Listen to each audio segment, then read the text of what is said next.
Apart from the popular views about 5G providing high-speed data transfers, 5G is more about bringing a paradigm shift in connectivity. Now we have a special address on 5G and digitization, a paradigm shift. I would like to invite Danish Khan, Senior Assistant Editor, The Economic Times Telecom, to lead the session. Over to you, Danish.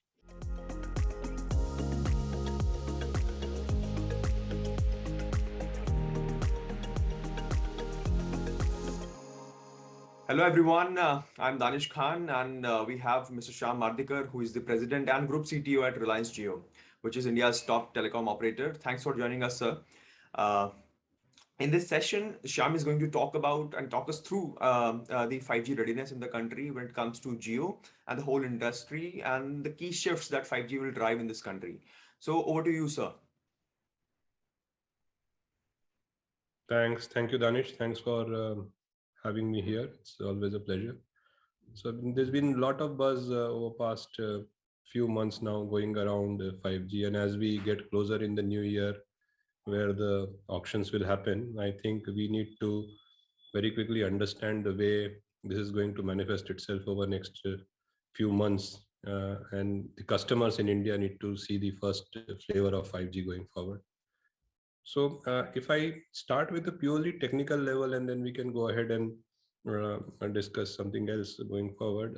I believe that 5G is going to disrupt the whole ecosystem in two fundamental ways, and these ways are totally different, totally orthogonal from the erstwhile cellular technologies, 4G, 3G, 2G, in two different ways. And first and foremost of this is this architectural disruption, and this architecture is not only about scale, which is a given because we'll have a lot of spectrum available with us, but it is also about the fact that so far the cellular technologies have been a bearer of connectivity to the last mile, to the end user, to the device. I think 5G for the first time will actually amalgamate the connectivity and compute together and get it to the last mile. And this is a huge disruption, because if you see, we all realize big time that how is connectivity kind of used by end users, and COVID and pandemic has shown us that right from collaboration to e-commerce to education to health, almost every activity could be done on this connectivity layer in a virtual way. So we kind of know significantly precisely on how this connectivity disruption is going to happen. But when it comes to compute disruption, because that we have not seen it, especially in the B2C market and in a large parlance B2B market also, because all connectivity there also is very captive. What happens when connectivity, compute becomes part of connectivity? And when compute becomes part of connectivity, the ability of end devices then actually gets exponentially more effective, because now you don't need to depend on the local servers, on the local compute. There is this big cloud right from the core of the network to edge of the network, which is helping you do whatever you want to do, be it image processing, be it database computing, be it interactive processing. All of that now gets much closer to the end user. And these scales, then I think, and it would be unfair to not to talk about scale in this whole scenario. If you look at last 5 years on 4G, because that gives us very good glimpse on what will happen in next 5 years on 5G. Talking about Jio, when we launched in 2016 September, I was reading the TRAI reports just before that, before I joined, and per capita consumption, the consumption which one data customer used in early 2016 was 150 MB per month.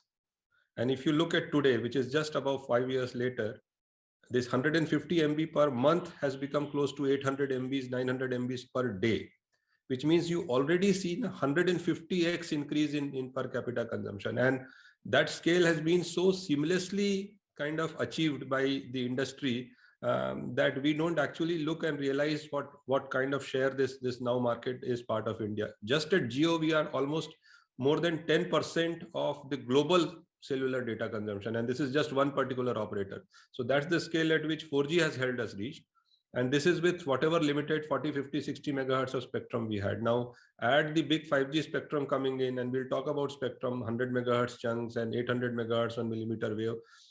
The demand part of Indian economy is really very strong, And once that kind of gets to use this spectrum, use this technology, use the embedded compute into it, I think we are going to see a totally different level of customer experience and use cases going forward, both from B2C and B2B perspective.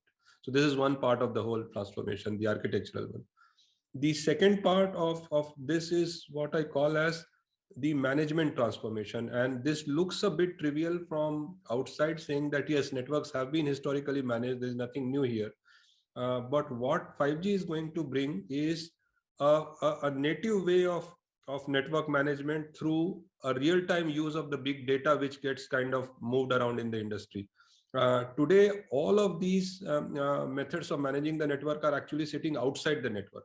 And with these new technologies like RIC coming in on the radio interfaces, like RAPs, which are very nascent now, but I think the moment they get kind of standardized, the service orchestration, so the network management plane actually will step itself up to what we now are calling a service orchestration plane. And this will not only be aware of what the customer is experiencing at any given point of time, and it will be able to adapt itself in real time to service the customer, but it will also continuously, perpetually keep on improving the performance of the network. So the effectiveness of the assets which we are using, the spectral efficiency, for example, or the coverage and capacity handoffs, or the way different flavors of consumption, be it video, be it voice, be it pure play data interchange, or a compute layer on top of the network layer, all of them will be now managed natively from the network itself. And it will be a very open sort of interfaces, because what is also now going to happen is, because of this whole virtualization, and this is the other big advantage of management being native to the network, the ability for operator himself, or I won't go today as far as actually making it kind of crowd centric, but just from operator's perspective, the ability of operator to create scripts, create capability, create analytical engines sitting on the network and make the network perform and drive the customer will be huge now. And once this happens, the ability of the industry to use the underlay cloud, and this is where the big difference between erstwhile conventional clouds versus a telco cloud come in, because telco cloud will be real time, telco cloud will be interactive, telco cloud will be network IO intensive, telco cloud will actually drive compute to the last mile. And once this is getting used by this management layer at its fullest, the humongous transactional data which flows in the network, every time when you or I make a call, we report our signal strengths, we report our quality of the network, we report the bandwidth in which the video is rendering. Now, if somebody on real time actually starts using these data points and then optimize the network on the go, then I think we can make sure that with n is equal to 1, each customer's granularity, the network is not only aware, but is also able to manage it so that the best kind of experience goes through. So these are two fundamental changes which are going to hit us in the coming year. Now to get there, and this is where I think the rubber hits the road. To get there, there are 2-3 big activities which are being done by most operators today in the country. And if you look at the layered version of these activities, first and foremost, and you can't actually shy away from that fact, is the basic brick and mortar physical infrastructure of the land. So we are talking about towers, we are talking about fibers, we are talking about street furniture, we are talking about power. Now, all of these, when they get to foray, I think the ability to get deeper to the closer to the customer, and we need physical infrastructure, we need fiber. And fiber, I think I am repeating this statement again because the extent at which our country is fibered today is significantly behind the developed nation. You're talking about China or Far East or Western countries, Europe or US. I think we need some kind of runway to get there. And most of us are now trying to kind of get there, adding as much fiber as possible. And if fiber and this physical infrastructure supports, then the second layer will get manifested on it. And the second layer is what I call as the underlay cloud. And this is what the fundamental differentiation, because once you do this underlay cloud on the infrastructure, then it is very seamless to then deploy the network functions wherever you want to whatever capacity you want to whatever compute capability you want to, almost on the fly. And this, while is very complex, all of this complexity will be hidden by the whole orchestration platform in the backend. And this platform will be triggered by the latest buzzwords. We've all been talking about AI, we've all been talking about ML. But just to simplify all of that, what this platform is going to do is take in a lot of transactional data, billions of samples, billions of measurements, and very quickly process them and compile them to a very simple action, saying, okay, this is where I need more capacity, this is where I need more coverage, this is where the power needs to change, and manage that in a way in which this scale was never managed so far before. So this will, like I said, it will be perpetually improving engine on, say, looks like a bit of science fiction from where we are today. But believe you me, Danish, I think the way technology is moving, the way all of us are now kind of gearing around it, I think in 2 or 3 simple steps to scale this up and to kind of seed this in our day-to-day network management system, it will come and hit us faster than we all believe. Sure, sir. All the telecom operators are piloting their networks and demonstrating the use cases. They are getting into partnerships with their existing partners, new partners, to see how 5G is going to change not just consumer use cases, but enterprise use cases as well. Jio, on the other hand, is doing something different. It is also trialing its own technology, the whole 5G stack. What are the learnings so far, and how do you think it is going to convert into reality when 5G comes, in terms of use cases, in terms of indigenously developed technology? If you could give us a brief on that. See, first and foremost, I think we are really, really proud that our teams, our R&D teams, our engineers here with Reliance Jio in India have been able to actually create a world-class product, end-to-end 5G stack, as we like to call it, which is now at par with all the available technologies and solutions. So that's one good thing. We are trialing this out, and we are trialing this not only as only our own stack and solution, we are also trialing out our partners and our vendors who have been the part of the industry growth so far, because they also have equally compelling solution, and a lot of research and a lot of research dollars have been going to it. The good thing is that because of the clarification and because of the standards way of looking at it, and I'm talking 3GPP now, it is very good to see, it is very warm to see that all these products and capabilities are more or less performing at the leading and bleeding edge of what the specs say. And we've been trialing almost 3-4 technologies now, including our own radios. And in C-band, we are able to very clearly see that we are actually crossing the mythical 1.5 Gbps kind of per user speed, which is almost as high as it can get on the downlink. That's very good to see from a B2C use case perspective. So conventional radios coming from us, coming from somebody else, broken up into kind of open radios, CU/DU interface, all of these at a technical level, these tests are happening at this point of time, and so far the response is really, really exciting and very promising going forward.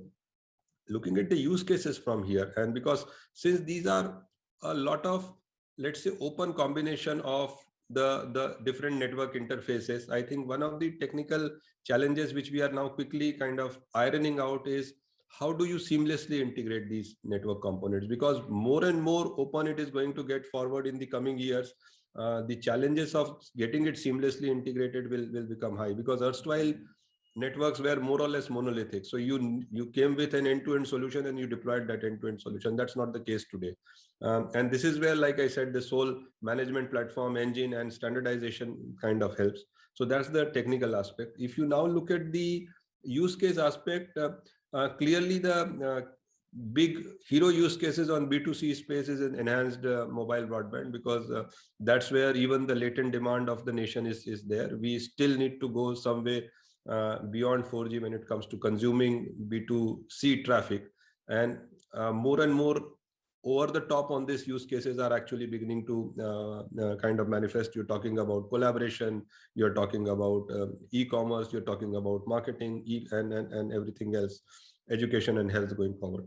But if you look at B2B, I think that will undergo a change nobody has seen so far. And what is happening is there will be a very close technical, and if I may go one layer about technical, application level collaboration which will happen between the CIOs and CTOs of the industry, the vertical industry which is sitting outside telecom, and us as the telecom industry, so that we can understand what they need to do. Because unlike B2C, B2B has to be a B-scope solution. B2B has to be a fit to model kind of solution. B2B has to be geographically distributed depending on what the industry is. If it is manufacturing and factories connecting the warehouses and the head offices, if it is a bank which is connecting tellers and ATMs and branches, if it's an agricultural application which is connecting field to farmer, if it's an hospital which is connecting the doctors to machines to remote consulting, all of them. It is, if it is hospitality which has a totally different flavor. I think this rubbing on to each other on understanding what needs to be done will actually take the whole application layer to a different version going forward in few months. Automobile is another good example. So what is happening right now is this cross pollination of ideas has already started. So when let's say I sit with my counterpart in a manufacturing industry or with my counterpart in an automobile industry, not only am I able to communicate to them on what new value which we can bring, we're talking about latency, we're talking about local compute, we're talking about a captive 5G, but also I pick up and I learn so much which can be done there, which only these interactions can throw up. And I think this is more or less a kind of pre-planning era for us at this point of time. Globally also, we have still not seen very mature B2B use cases. But I think that is only because this cross-pollination has just started of ideas, of concepts.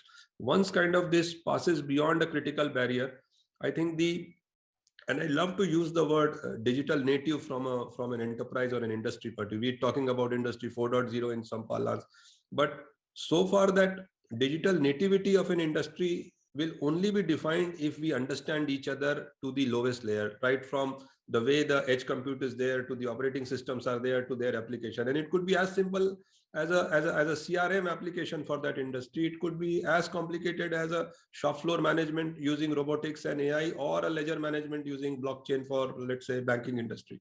But the tools are here, the capabilities are here, and they are very, very powerful and very effective. The use cases are sitting there, which are today very discrete in nature, very manual in nature, very stopgap in nature, if I may use that word. Now, the moment we are able to kind of mix them, I think it will actually catalyze not only the way we run our business from a telecom industry, but also the way the industry kind of operates.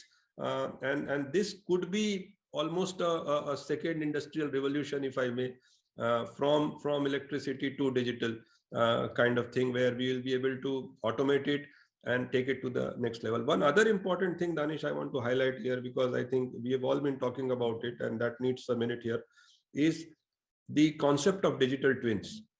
And digital twin is going to give us a huge kind of edge when we are planning new things, when we are changing our way of working, because the ability of human beings to simulate what is going to go on the real world by doing it in the virtual world will actually save not only a lot of cost and time and effort, but will also be able to make them kind of fine tune it to the layer where they have not seen it before going forward. So these are 2-3 things which are very exciting going forward. And I think it will only going to increase, is only going to increase as the time passes.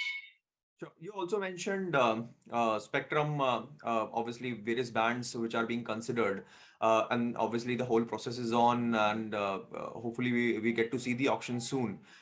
In terms of spectrum planning, do you see certain bands getting the need on the priority basis, like in terms of deployment, or do you think that every kind of spectrum which is available for 5G should be made available so the telcos can plan not just for now but for future also, be it C band, be it millimeter wave band, or be it the sub-gigahertz band? If you could share the spectrum thoughts and the importance of it. See, Danish, one of the things which we have been now highlighting to DOT as an industry together is coming from all the learnings which we have gone through in last 20-25 years of our wireless experience in the country. And first and foremost is, in order to build a network grounds up for a new technology, you need to have the end-to-end view of how it is going to happen. If you look at a particular, and it's the most easy example I am able to give is around creating a road. See, if you create a 1-lane road and then you put in a lot of effort to create that single lane road and then get the traffic on here, and suddenly one day you realize that that 1 lane is getting choked, then you start building another road. This is not only a massive inefficiency in the way you are investing and you are creating, but also a massive inconvenience to the end customer, because the moment you are making the second road, you are also disrupting the first road and you are creating diversions there, and you are in fact making a bigger bottleneck than you are before you made the first road. But if you already had the view and resources and raw material to already create a 2-lane or a 3-lane road one stop, then from a capex efficiency perspective, from a design and traffic engineering perspective, and from a customer experience perspective, you would have actually done it on day 0 itself and come up with a solution which is workable, effective, and sustainable for next few years. Now, if you, using this example, if you look back what happened over last 10-15 years with different types of spectrum getting auctioned, with different chunks of spectrum getting auctioned, every time a new spectrum kind of hits the network, the whole network has to kind of re-energize itself, re-optimize itself, rebuild itself. We have just completed our last exercise after April auctions. Between April to June, July, all of us, all the operators were actually busy operationalizing the new spectrum. And that was not an easy job. Now in 5G, I think we should have this learning saying that my network design has to day 0 kind of have the accommodate the value which I'm going to give to the end customer. And if I have to going to give this value, spectrum in chunks is really a bad idea. Then, and the other big part which we have also realized is, forget about we being closer to the rest of the world about spectrum. We are less than the spectrum, added to the fact that our density of people, our population density, any which way, forget about comparing this with people in western part of the world. Even China's and Korea's and Japan's from a footfall per square meter or per square kilometer, they are significantly behind us. We are area wise significantly smaller than China, and we own almost same population of China. That gives a very clear example on our density.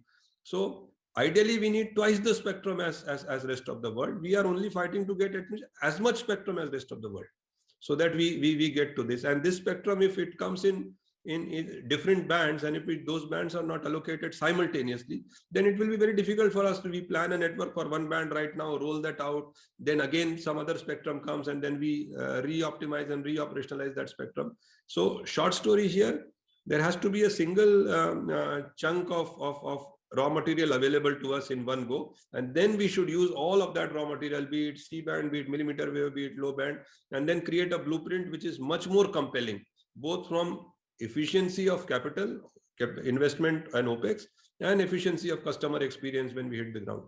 Sure. One last question on the technology part. Open RAN, the technology is being talked about a lot, not just in India, globally. And what are your thoughts? Do you think that it is very in the nascent stages, or will it mature and will become the main technology going forward when it comes to deploying networks, because the flexibility it promises to offer? See, one of the biggest advantages of Open RAN, like you rightly said, is our ability to disaggregate not only the parts of the network, but within the network, disaggregate the hardware and the software and the management, and hence make it much more effective. So I can bring about best of the breed systems together and then create something which no one system can do.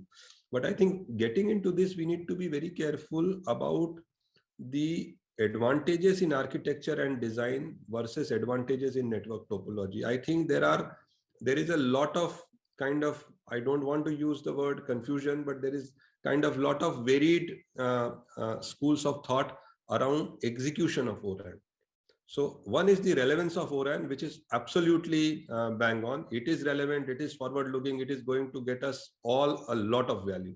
But the moment people mix the architecture with topology, then we start talking about pulling it down, saying that it will need a different kind of fiber, it will need a different kind of uptime, it will need a different kind of edge data center, and then sometimes putting the cart before the horse kind of things. So I think there is absolutely no doubt in my mind that Open RAN will become a open, compelling, forward-looking technology going forward. the execution of that technology on our current topology or current network plan will have to be a thought through exercise, because we are all creating brownfield networks. It's not a greenfield network we are creating that day zero, just a new network mushrooms out of the ground. So we have made tens of billions of dollars of investment, all of us, and using that investment and using this technology, what is the best way to start going to the customer? I think that is the bigger challenge for the network teams or for the design teams going forward. So technology per se is absolutely brilliant. Using that technology in the right shape and form, which kind of makes us go ahead, is something which is more relevant. So that's how I would like to put it. Sure, sure. Well, on that note, let's conclude this. I think I have a lot of questions, but I know that we have limited time. So thank you very much, Shyam, for sharing all the insights on 5G, Jio's readiness, Open RAN, and the spectrum. And always a pleasure to talk to you. Thank you, sir.